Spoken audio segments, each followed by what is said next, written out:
Hello guys, good morning.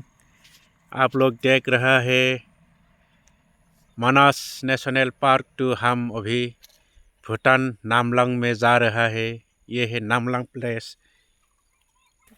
हम अभी नामलांग में जा रहा है घूमने के लिए, बोडोलैंड टू भूटान।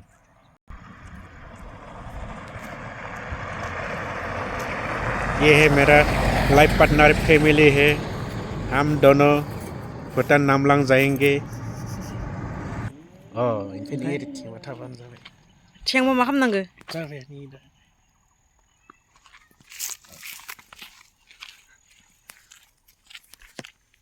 देखिए आप लोग ऊपर पूरा भूटान का सीनरी है गाइस।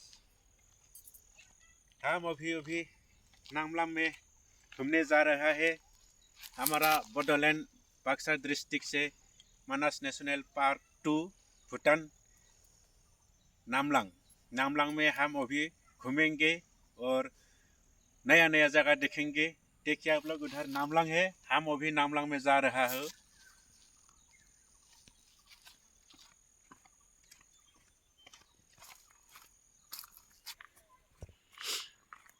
ये है भूटान का सीनरी, हिमालय पर्वत आप लोग देख रहा है।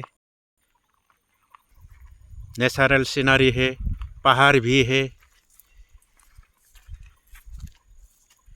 नामलांग का सीनरी है ये, आप लोग देख रहा है। ऊपर देखिए हिमालय पर्वत। हम और आगे नया जगह आप लोग को दिखाएंगे। थैंक यू गाइस, लाइक और सब्सक्राइब कीजिए मेरा चैनल को।